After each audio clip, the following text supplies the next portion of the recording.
What's going on, guys? It's the Blue Chipper, and depending where you're at, the experience, Chase Emery. How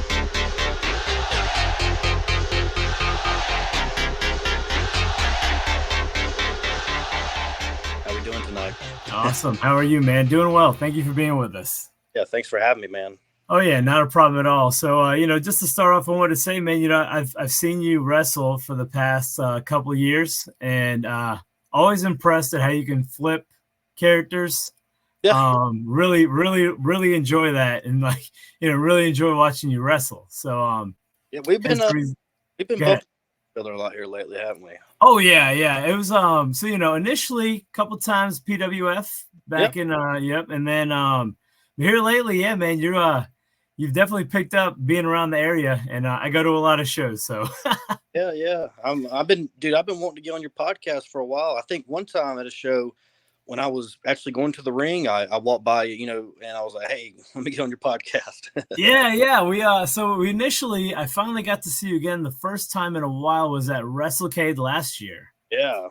And that's when we talked, and you're like, "Hey, I've heard of your podcast," and I was floored by that, and I was like, "That's awesome, man!" So yeah, I think it was the WrestleForce show a couple weeks ago or a month ago or so now Right. that was our last time, and then yeah, just had to free up some time, man. But I'm glad to have you on. So let's go ahead and let's just jump into this and hit me with what would be your worst road story. Phew, man, worse. I got a few, but the one that stands out has got to be.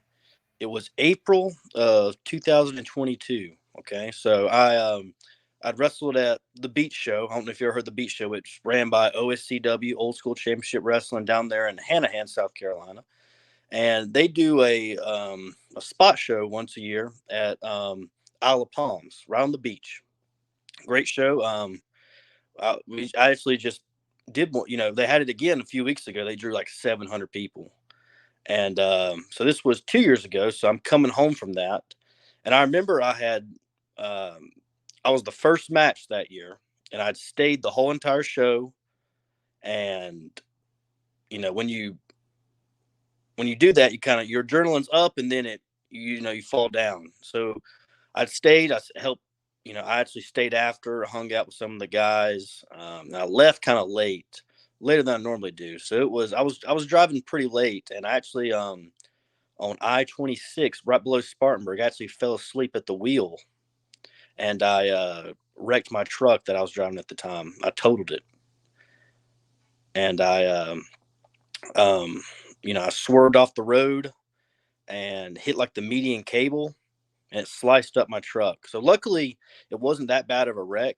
As soon as I hit it, that's when I woke up, and I didn't jerk the wheel back over or anything. I just tried to slam on the brakes, and I remember just hitting it and thinking, "Oh God," And I immediately, after my truck came to a stop, I immediately tried to call my parents. I remember I couldn't get a hold of my mom. I think I tried to call my brother maybe, and then I ended up getting my dad, which he's usually in bed pretty early.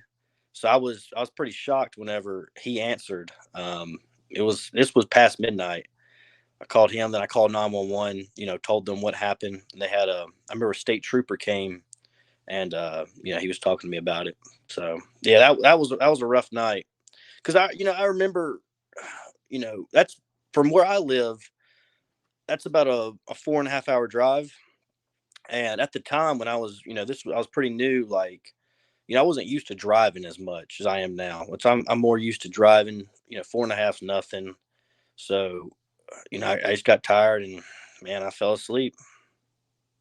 Man, I mean, at least it could have been a lot worse, right? At least you were able to walk away, which is great. Right. Yeah. That's what everybody said. Thankfully, thank God.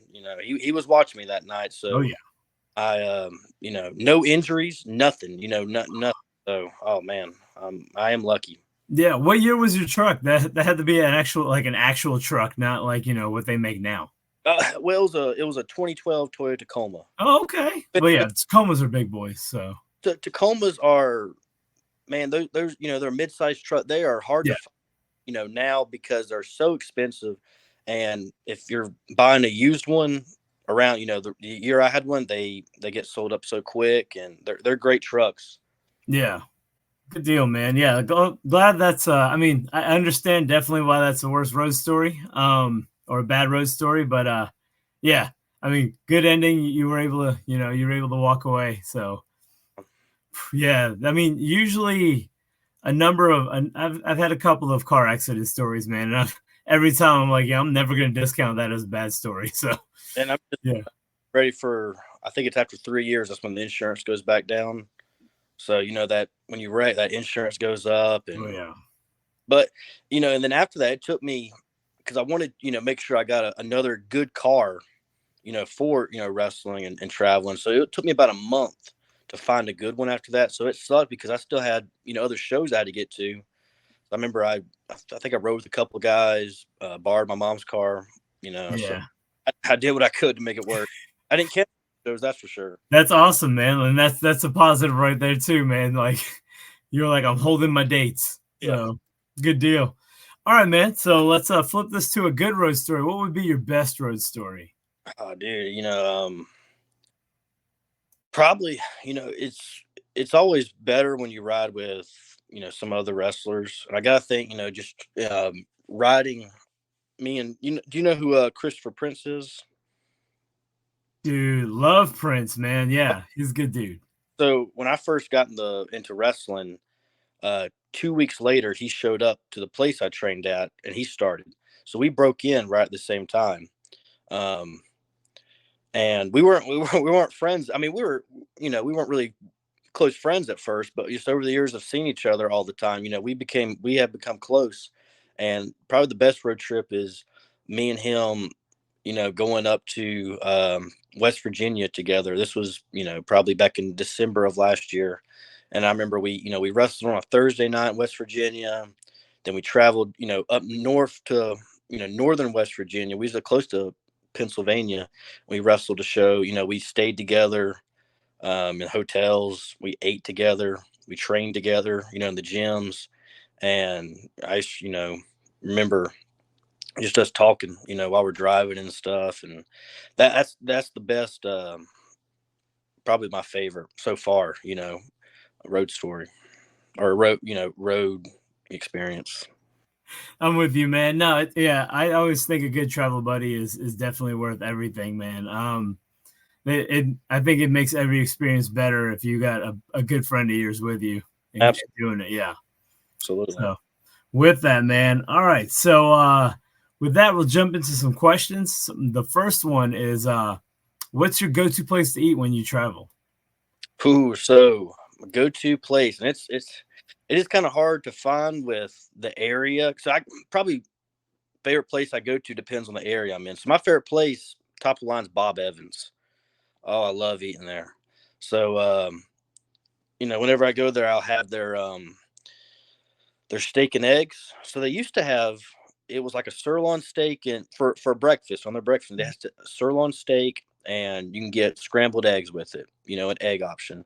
So I used to get that, and then the last couple of times I've been, they took that off the menu. And I remember me, Chris Prince, and Nathan Cross were at one at a Bob Evans.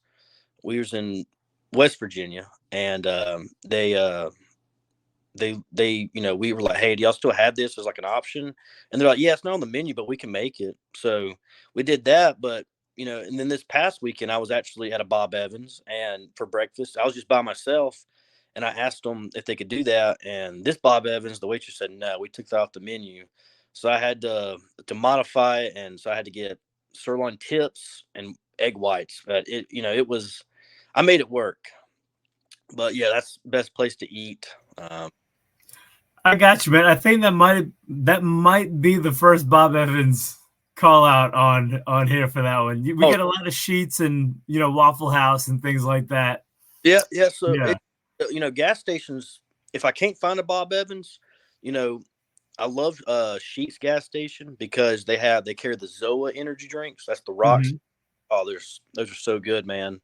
But when I'm in South Carolina, I'll have to go to Quick Trip because there's not many. I don't think there's any Sheets in South Carolina. Oh wow. Okay. I got you. All right. So the next question is a two-part question. It's who is your first favorite wrestler and who is your favorite wrestler now? It could be the same person. If not, that's, usually I know. I mean, most people have two. So Yeah. So first favorite wrestler is probably the first ever match I saw was between Kurt Angle and Booker T, and Kurt Angle. He just stood out to me. I don't know. I was drawn to his. It's gonna sound weird. I was drawn to his outfit. His gear he was wearing. I love the singlet, how it looked, and then I love the colors of it.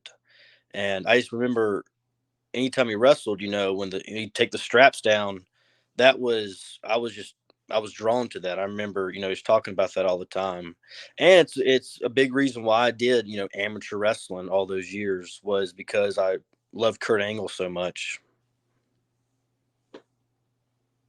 So that was your first. Would you still say he's your current favorite, or do you have anyone else you're looking at? Current favorite.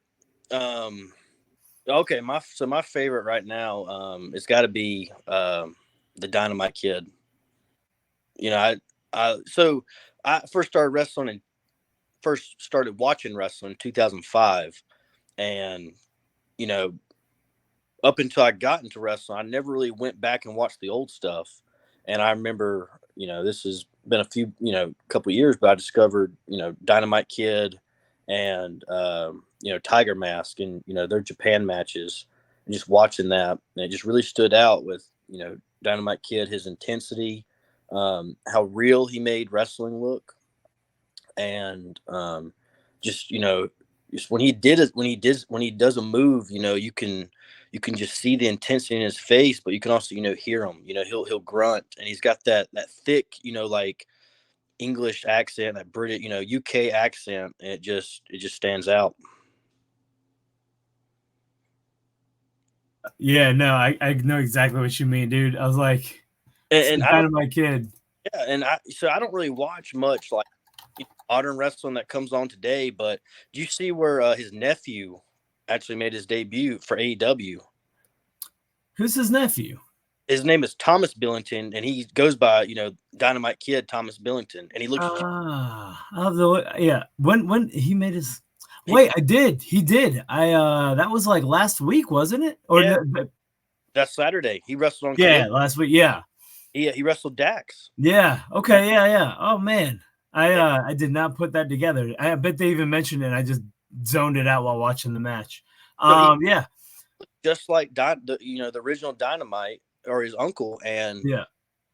He's just smaller, but man, he so I don't, like I said, I don't really watch much, new stuff, but I had to watch that match. So I made sure, and this was Saturday, so I was booked at a show, but I'm home, I was driving, actually put it on and watched some highlights. Yeah. He hit Dynamite, because Dynamite used to do this hook, like clothesline, he was with the left, and his nephew hit it on. Oh man, it looked great. And he had, he emphasized the yelling part of it, because Dynamite always yelled when he did it. It was great.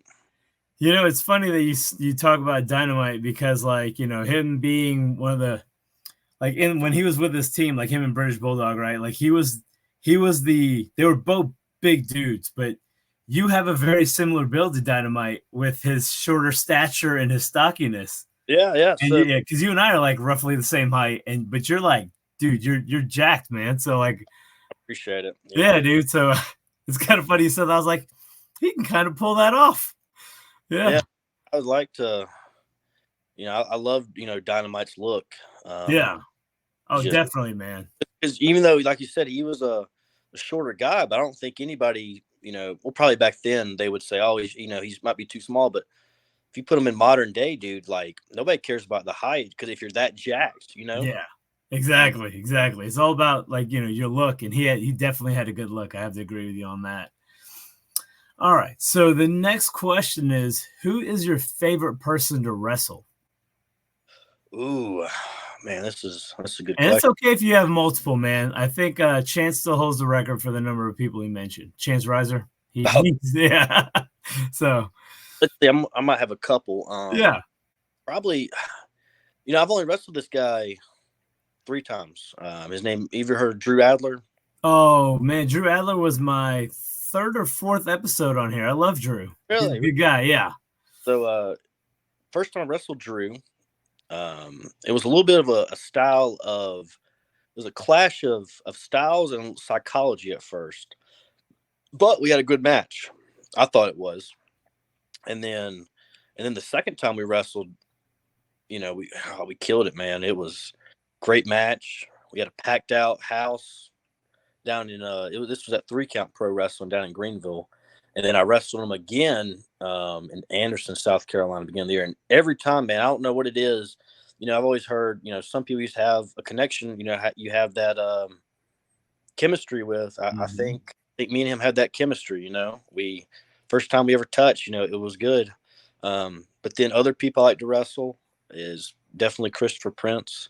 Me and him, we've tagged together, we've wrestled together, or against each other. So, and I think each time, those get better and better.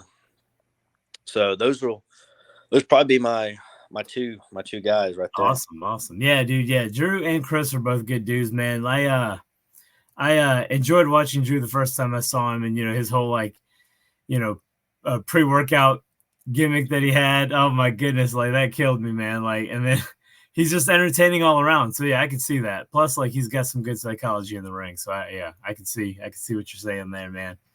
All right. So the next question is, do you have a Ricky Morton story? Oh, Ricky Morton. Yeah, I mean, I first time I met Ricky Morton, he immediately told me I needed to go up to his school to do a show.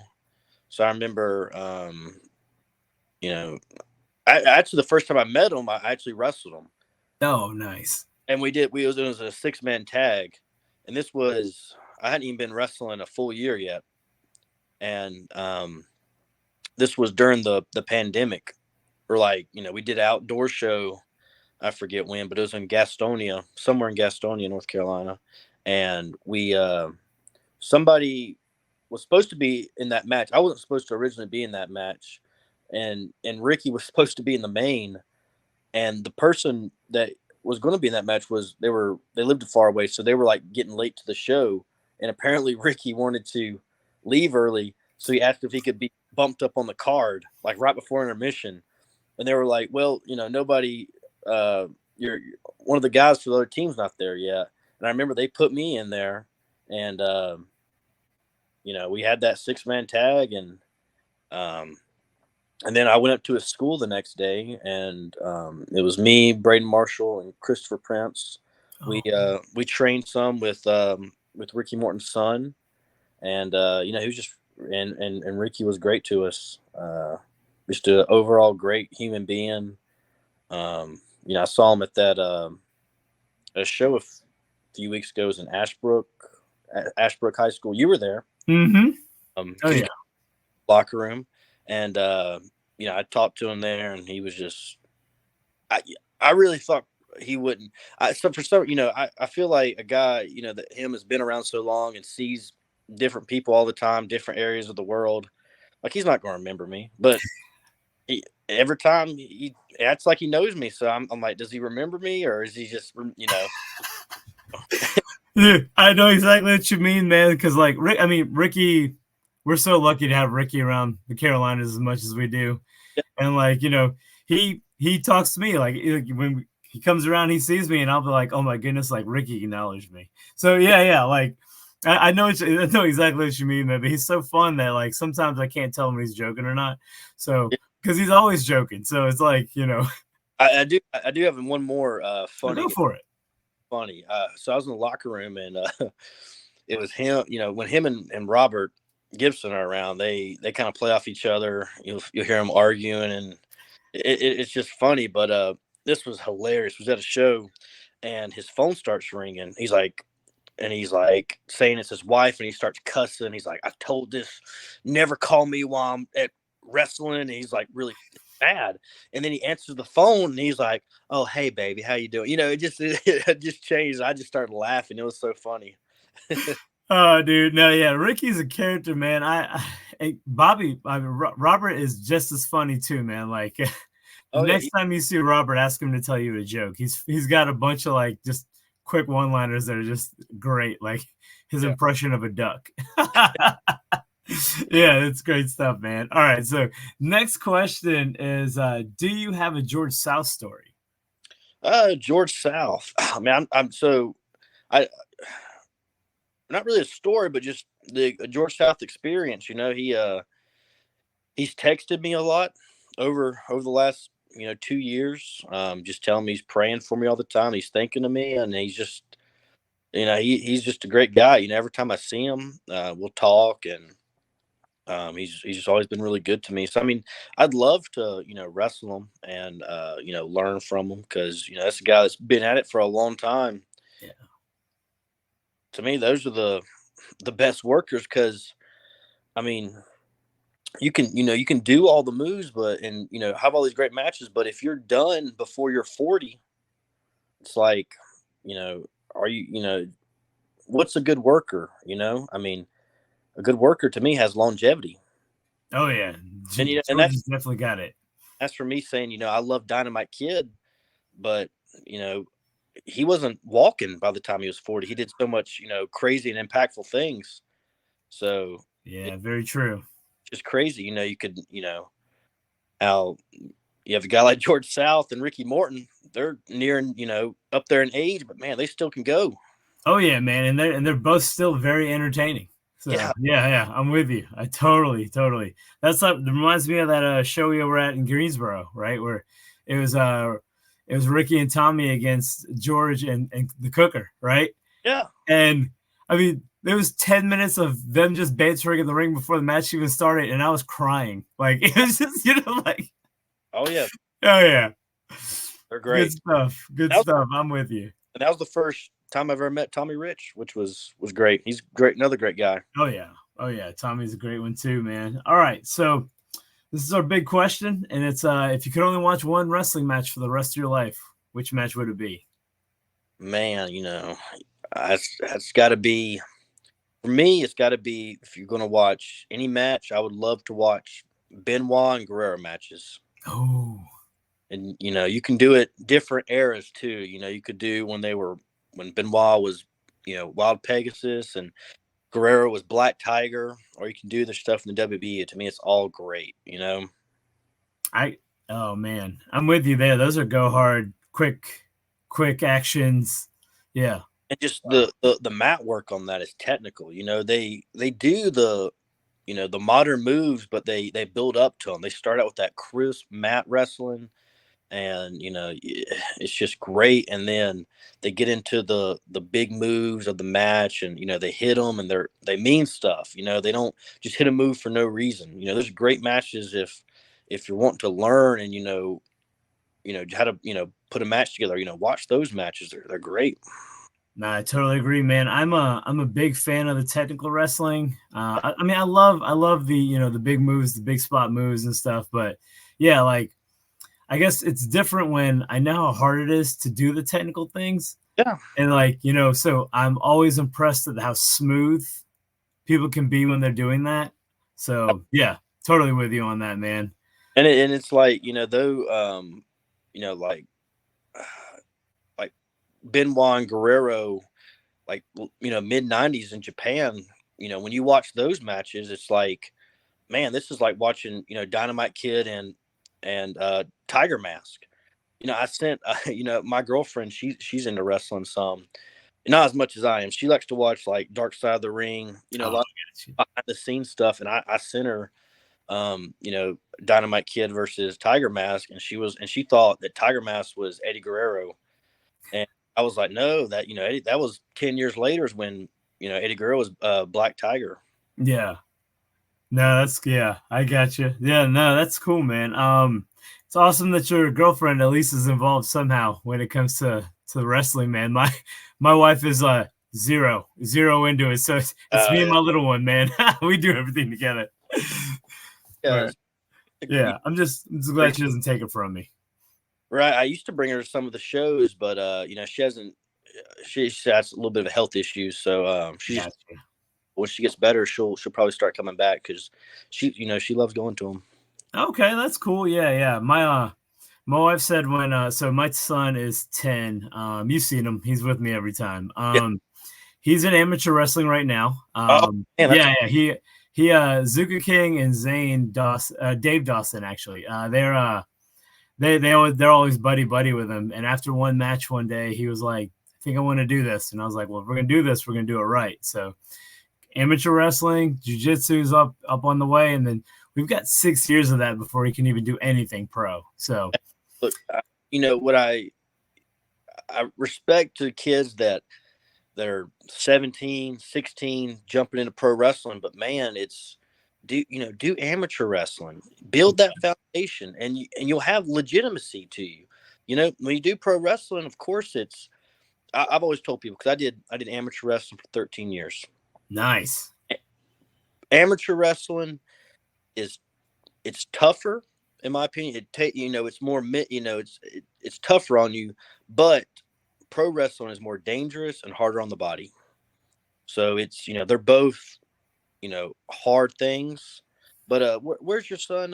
Where's he training amateur wrestling? He is at Matt Masters. Oh, I was about to say that. Is it Matt Masters? Yeah, I know Matt Masters. Their coach, I forgot his name.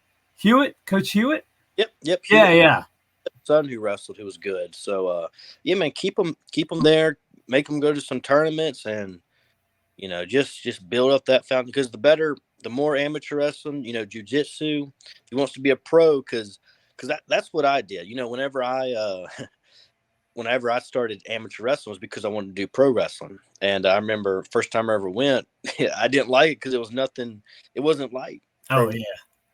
And I just stuck with it, and I kind of got out of pro wrestling as the years went on, but when my amateur wrestling career was done, I got bored and started pro wrestling. Gotcha. Yeah, no, man. And it's awesome. Like I got him in there because like I did a little bit of wrestling in high school. It wasn't a lot, but I was like, this is a good basic foundation, right? Like learning to shoot, like shooting the half and double leg takedowns and all that good jazz. And I'm like, we're stocky guys. We're short, stocky guys. I'm like, ground game is what we're gonna live on. Absolutely. So yeah. So amateur wrestling and jiu-jitsu are like hand in hand. And then I think 6 years of that should help build a very sound base for when George gets a hold of them. Absolutely. Awesome. Yep. You can always tell the guys that didn't do sports when they were younger, and all they'd done was, they jumped into pro wrestling. You can tell a difference between the two. So doing it. Awesome, man. Yeah. So the last thing I got for you is tell everyone on social media tell everyone where they can find you on social media. So if you want to, give me a follow, or, add me on Facebook. So if you go to Instagram, it's Chase_Emery, EMERY _wrestling. So that's my Instagram. If you go to Twitter or X, whatever you want to call it now, it's Chase_Emery 98. And then Facebook is just Chase Emery. Awesome. So go to those three, give me a follow. I post probably the most on Instagram and Facebook, but every now and then I'll post on Twitter, and Yeah. But yeah, man, that's really all we have on this. And like I said, man, I really appreciate your time, and thanks for knowing who I am before I even touched base. That was really neat for me. That was a first. Yeah, of course. Yeah, man. So appreciate that. And yeah, we'll. I mean, I'm sure I'll see you probably in a couple of weeks. Let's see. I'm going to see you at WrestleForce. Okay. So yeah. So I'll see you very soon, man. I got a big title defense coming up there. Yes, sir. Looking forward to that. Awesome. So, yep. All right, buddy. We'll catch you soon. Take care. Have a good night. Yeah. All right.